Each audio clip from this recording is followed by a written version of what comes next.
Hey guys, welcome back to my channel. এখন আমরা একটা লং রাইডে যাব। সো রাইড ডিটেলসটা আমি একটু পরে বলবো।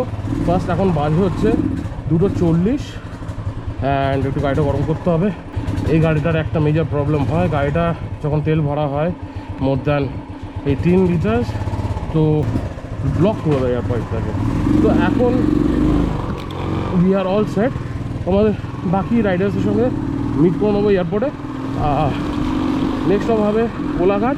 আচ্ছা, আমরা যেখানে যাচ্ছি সেটা এখান থেকে অ্যাপ্রক্সিমেটলি 284-85 কিলোমিটার। তো জায়গাটার নাম হচ্ছে পঞ্চলিঙ্গেশ্বর, উড়িষ্যার মধ্যে পড়ছে। তো আপাতত বৃষ্টির মধ্যে জাস্ট বৃষ্টিটা থামলো, বেরালাম। অলওয়েজ 40 মিনিটস লেট হয়েছে বৃষ্টির জন্য। আর চলো, একটা ওয়ান্ডারফুল রাইড হবে। লাইন আপ রেডি, হাই করে দাও, হাই করে দাও।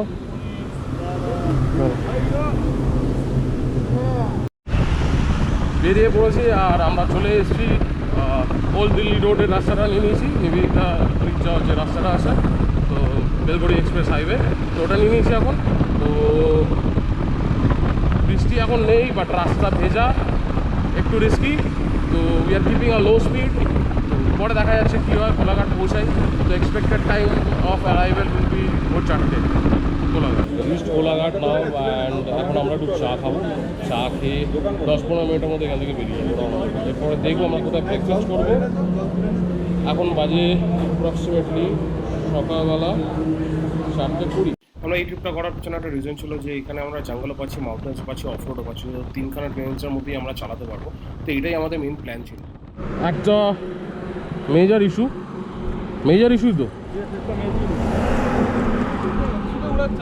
তো মনে হচ্ছে পাংচার। আচ্ছা, ডবল স্ট্যান্ড কর, দেখি পেরেক ঢুকেছে কিনা। টায়ার কেটে গেছে। তো ব্যাড পার্ট ইজ এখন টায়ার পাওয়া যাচ্ছে না। তো টায়ারের কি কন্ডিশন দেখাচ্ছে, টায়ার পুরো কেটে গেছে এখান থেকে।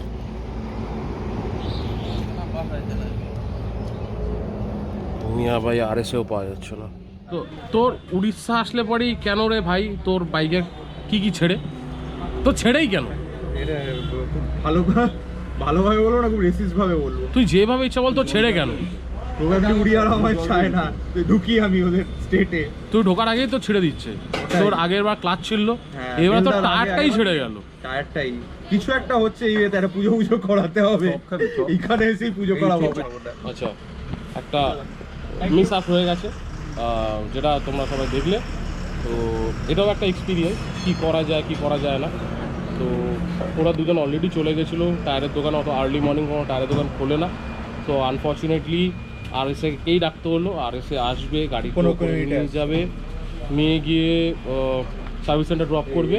In the mean time service centre যখন ড্রপ করবে, তো আমরা ভাবছি যে ওখানে যদি কোনো টায়ার শপ পেয়ে যাই, তো ওখান থেকে টায়ার তুলে একবারে টায়ার ফিটিং করে ওখান থেকে বেরিয়ে যাবো।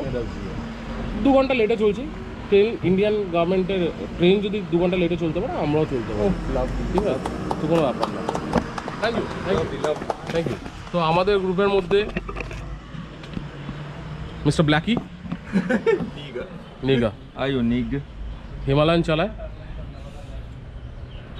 সিনচান কার্টুন, সিনচান আমার নাম আছে, বড় Shinchan.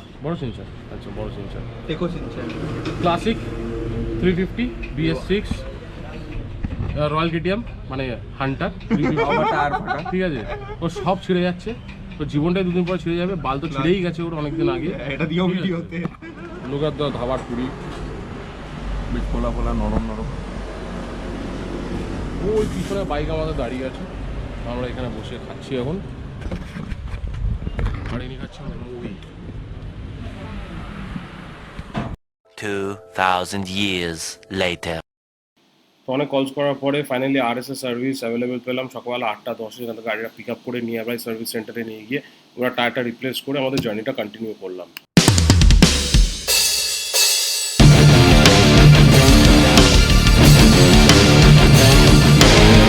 A few moments later. প্রথমে দইয়ের বাইক গেল, আর সেকেন্ড আমার বাইকে বল রেসার খারাপ হয়েছে। চেন তাও লুপ করা যাবে, ball race. Thank you. Thomson তো তোমার নাম? তোমার আঙ্কেলের নাম? আচ্ছা, এনাকে পেয়েছি, ইনি রিপেয়ার করে দিচ্ছে। এখন খড়গপুরে আছি, ঘন্টা 3-3.5 মতন লাগবে আর এখন পৌঁছাতে। 5 ঘন্টা পর দুটো বাইক ঠিক হয়েছে। ফাইনালি 2 বাইক রিপেয়ার হয়েছে, আমার বাইক রিপেয়ার হয়েছে। এখন সাকসেসফুলি আর ঘন্টা 3 মানে এখন 11টা বাজে, দুটোই গিয়ে পৌঁছাবো। আর মোটামুটি 1.5 কিলোমিটার পরে আমরা হাইওয়েতে উঠবো। দেখো রাস্তাটা দেখো, খুব সুন্দর রাস্তা।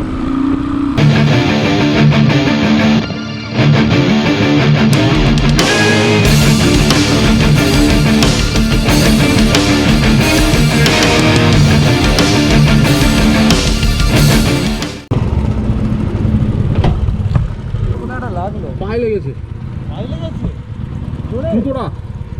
জুতোটা গেল।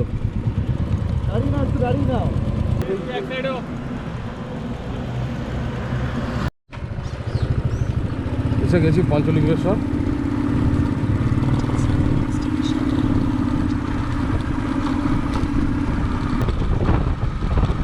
ভিউ দেখো, ভিউ। মোটামুটি আমরা 100 স্পিডটা মেনটেন করে পঞ্চলিঙ্গেশ্বর পৌঁছে গেছিলাম, তখন বাজে 2টো। আর 2টোর সময় ঢুকে আমরা হোটেলে সবার আগে যেটা করলাম হচ্ছে লাঞ্চ। কোথায় রাখবো বলো? এখানে আমরা লাঞ্চ করছি 3:19। খুব সুন্দর লাঞ্চ পরিবেশন করেছে। দেখো মাছের সাইজ দেখো, মিক্স ভেজ আর আলু দারুণ খেতে। তো এখন আমরা আমাদের যে পয়েন্টটা আছে সেই পয়েন্টটায় আমরা যাচ্ছি হচ্ছে রুশিয়া ড্যাম। এখন আমরা ফরেস্টের ভিতরতেই যাচ্ছি। তো রিশিয়া ড্যাম অ্যাকচুয়ালি 29 কিলোমিটার্স আমাদের হোটেল থেকে, যেখান দিয়ে আমাদের কিন্তু ফরেস্টের মধ্যে দিয়ে আমাদেরকে যেতে হয়েছে। একটা সার্টেন টাইমের পরে কিন্তু আমাদের নেটওয়ার্ক কাজ করেনি, তো আমাদের সঙ্গে লোকাল গাইড ছিল যে আমাদের রাস্তা দেখিয়ে নিয়ে গেছিলো। তো আমরা যখন কুলদিয়া ফরেস্টের রাস্তায় ঢুকেছি, একটা সার্টেন পয়েন্টে গিয়ে কুলদিয়া ফরেস্টের যে মেন গেট সেখান থেকে আমাদের রাইট টার্ন নিতে হয়েছে। আমাদের কিন্তু অনেক ফরেস্ট রোড, অনেক অফ রোডিং, লাল মাটির রাস্তা, তারপরে মাড সব কভার করে কিন্তু একটা দারুণ এক্সপিরিয়েন্স নিয়ে কিন্তু আমরা যখন লোকেশনটায় পৌঁছালাম, সেই লোকেশনটায় গিয়ে একটা কিন্তু দারুণ এক্সপিরিয়েন্স করলাম। প্রথম কথা, একটা ড্যামের মধ্যে দিয়ে বাইক চালাচ্ছি। আমাদের যে লেফট সাইডে টোটালটাই কিন্তু একটা ড্যাম, তারপরে কিন্তু ফরেস্ট, কুলদিয়া ফরেস্ট পড়ছে। আমাদের রাইট সাইডে কিন্তু আমার কুলদিয়া ফরেস্ট পড়ছে। মাঝখান দিয়ে আমরা যখন যাচ্ছি একদম এন্ডে গিয়ে কিন্তু পুরো ড্যামটাকে আমরা এক্সপ্লোর করেছিলাম। খুব সুন্দর একটা জায়গা। এই জায়গাটা কিন্তু একটা অফবিট পঞ্চলিঙ্গেশ্বর বলা যায়, যেখানে অনেকে পঞ্চলিঙ্গেশ্বর মন্দিরে আসে কিন্তু এরকম জায়গায় যেতে পারে না। পার্সোনাল গাড়ি বা নিজেদের বাইক নিয়ে গেলে কিন্তু এই জায়গাটা এক্সপ্লোর করা যায় খুব ভালোভাবে। তো খুবই সুন্দর একটা জায়গা, আর একটা ভালো ট্রেলের মধ্যে দিয়ে বাইকের কিন্তু একটা আলাদা এক্সপিরিয়েন্স আমরা পেয়েছিলাম।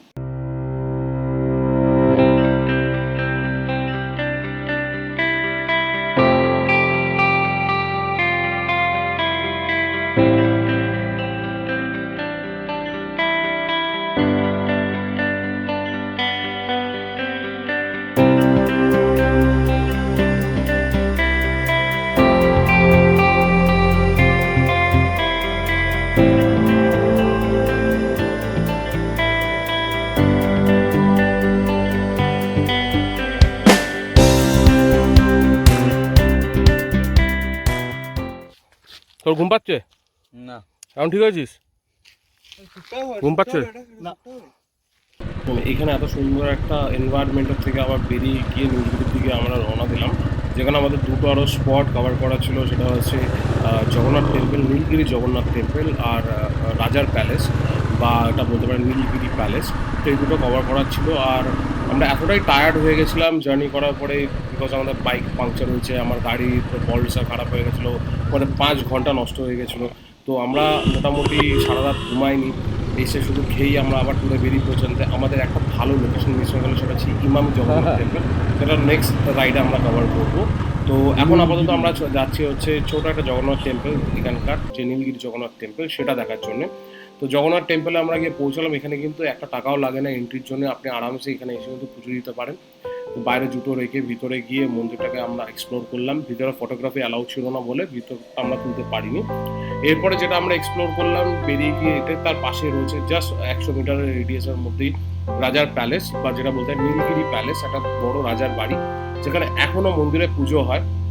এখানে এন্ট্রিতে কোনো আপনার ফিজ লাগে না, কিন্তু আপনি যদি রানীর মানে যেখানে চান করতো বা যেখানে স্নান করতো রানীর সেই জায়গাটা যদি ভিউ করতে যান তার জন্য কিন্তু 5 টাকা টিকিট লাগে। ঢুকেই বাঁ দিকে আপনাদের মন্দির পড়ে, যেখানে পুজো হচ্ছে, যেখানে পুজো হয় সন্ধ্যাবেলা। তো সেই টাইমটা আমরা এক্সপ্লোর করলাম, দেখে বাইরে দিয়ে আমরা প্যালেসটা দেখে ভিতর দিয়ে গিয়ে দেখে আমরা কিন্তু রাত্রিবেলা আমরা আমাদের হোটেলে ব্যাক করি। আর হোটেলে গিয়ে আমরা রেস্ট নেই আজকের দিনের জন্য। এই নেক্সট ব্লগে কিন্তু আমরা এক্সপ্লোর করতে যাবো পঞ্চলিঙ্গেশ্বর মন্দির। তারপরে এক্সপ্লোর করতে গেছি পঞ্চলিঙ্গেশ্বর মন্দিরের উপরে যে স্যাংচুরিটা আছে, যে জঙ্গলটা আছে, সেখানে হালকা ট্রেক করে আমরা বনদেবী অবধি যাওয়ার চেষ্টা করেছিলাম। ইন দ্য মিনটাইম আমরা এতটাই টায়ার্ড হয়ে গেছিলাম যে আমরা ওখানেই মোটামুটি 1.5 ঘন্টা থেকে 2 ঘন্টা আমরা এক্সপ্লোর করে আমরা নেক্সট লোকেশন যেটা ছিল সেটা হচ্ছে ব্রিজেশ্বর টেম্পল আর কুঙ্কুর ড্যাম, এই দুটো আমরা কভার করে আমরা কলকাতার জন্য রওনা দেবো। এই ট্রিপটা অর্গানাইজ করে দিয়েছিল বুবাই জানা। আর যদি আপনাদের এরকম ট্রিপ করতে লাগে, আমার সঙ্গে বাইক ট্রিপ যদি করতে চান, তাহলে ডেফিনেটলি আমাকে কমেন্ট করে জানান, আমার সঙ্গে যোগাযোগ করুন। আমি কিন্তু নেক্সট আবার পঞ্চলিঙ্গেশ্বরে যাবো। রাতের মেনু তুই কি খাচ্ছিস? রুটি, আলু ভাজা, স্যালাড আর চিকেন। এও রুটি পাবলিক, আমরা ভেতো বাঙালি। আলু ভাজা, ভাত, ডাল,